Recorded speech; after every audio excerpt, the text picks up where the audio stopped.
Okay, welcome back. So, some crazy news coming out about an hour ago from Jeremy Elliott at SprintCarUnlimited.com. He is the one that broke this story. This is not my news. I'm not breaking any news here. This was from Jeremy Elliott on his website. Big changes coming on the Sunday, or I guess it would be the Saturday night before the Knoxville Nationals here. And so this is crazy stuff right here. I mean, it's not as crazy as maybe the Gio Scelzi KCP Racing thing at the Kings Royal, but it is certainly up there as a pretty crazy thing going on here when it comes to the Highlander Racing Championship and a driver that's on the Highlander Racing Tour. So once again, Jeremy Elliott, the one that broke the story, but I am just adding to it here on my channel as we normally do. We usually talk about news that happens in the sport. So basically, a lot of people are kind of confused. What is the big announcement? Well, basically, after talking myself to a member of one of the teams that's involved in this situation for about 30, 45 minutes, basically the entire 49 team that was running with Brad Sweet the entire year is out. And they're being replaced with Kasey Kahne's team. They will basically just switch from the 9 to the 49. And that with that going on, that means that Kasey Kahne will now not be on the Highlander Racing Tour anymore for the rest of the season, as Kasey Kahne is going to be a part of the crew with Brad Sweet trying to secure that Highlander Racing Championship, because we do know things are very, very close there going into the California and West Coast swing.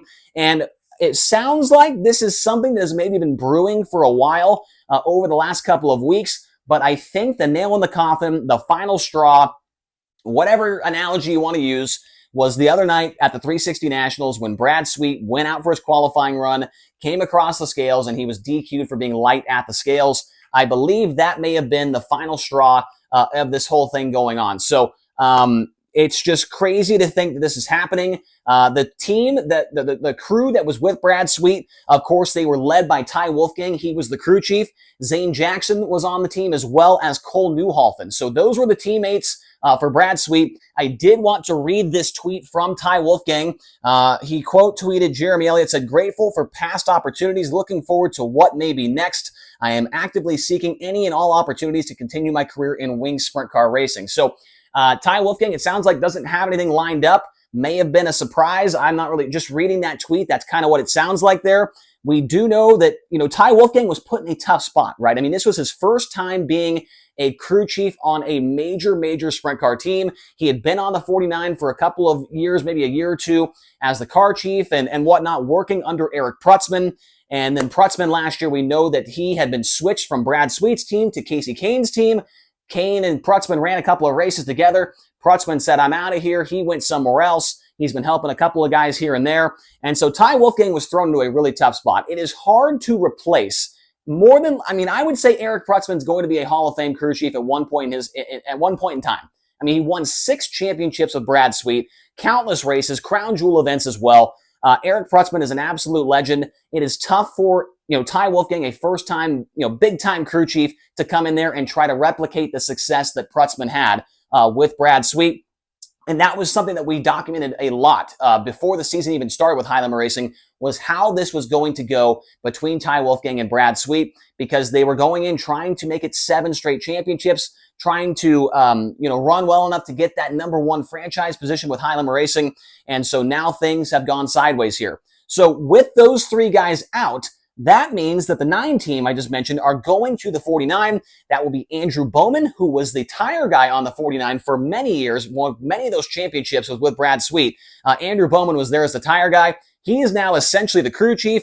Tate Williamson also on the team, Kyler Kirkvliet, and then I was told that Kasey Kahne will also be a crew member on this team as well. Now, we mentioned that it's hard to replicate the success that Eric Prutzman had with the team, but Ty Wolfgang I feel like they still had a pretty solid year going on, with all things considered. So this year, with high limit only, 25 main events, 3 wins, 18 top 5s, 19 top 10s, 82 laps led, and a 6.7 average finish. Now, there are a lot of guys that would really love to have that stat line. They would think that that is incredible. That'd be a great year for them. But when you're the 6th-time defending national champion, you probably want just a little bit better. And if you look at last year, that was what they had, was a little bit better. 25 races, the same amount of time we're talking about now. They had double the amount of wins, so 6 victories, 20 top 5 finishes, 24 top 10s, 105 laps led, and a 4.0 average finish. That might be the line on there, the stat line that is, kind of the most egregious, right? I mean, a 2.7 difference in the average finish department in this, kind of time span that we're talking about here. So Eric Prutzman and Ty Wolfgang, they're not equal crew chiefs, right? I mean, Ty Wolfgang is still very early on in his career at this in this kind of thing, right? I mean, he's been a tire guy, he's been a car chief before, but he's not, many years as a crew chief, right? We need to get that across the way for people that maybe don't know. He was still trying to learn things, and unfortunately, things went sideways, and now he is on the move somewhere else. So this obviously adds yet another layer to the championship with High Limit Racing. We already had a 7-layer beam dip going on in the High Limit Championship with the Tyler Courtney injury, the Aaron Reitzel injury, Gio Scelzi filling in for Tyler Courtney for the rest of the year. We don't know what's going on with the Ridge & Sun Racing 87. If Reitzel will run the West Coast Swing, we still don't know. Justin Sanders is about to take the green flag in the 360 Nationals right now in that car. We don't know what the future holds quite yet for that team. Rico Abreu is only 20-something points behind Sweet in the championship as well. It is all very close. So this just adds another layer to that championship that has already been having a lot of people talking about it here recently. With this news as well, we mentioned that Kasey Kahne, that car will not run for the foreseeable future as of right now, but there is potential. I was told by a crew member that that car could come back out later in the year without any High Limit Racing conflicts. So if the Outlaws are running somewhere or whatever and High Limit's off, the 9 car with Kasey Kahne could come run a few more races at the end of the year. It's not like the car has been shelved for the rest of the season. That's not what is going on. But as of right now, it's not going to race for the next couple of weeks or whatever, but could come back out later on in the season. Kasey Kahne also will not be racing the Knoxville Nationals. He was entered in the event. He ran the 360 Nationals. But with this whole announcement, he will not run next week at the granddaddy of them all. Kasey Kahne's stat line, just for good measure here, 26 races this year, 2 top 5s, 9 top 10s, 10 laps led, and a 14.4 average finish. Had a great start to the year with that second at Kern and that second at Central Arizona Raceway.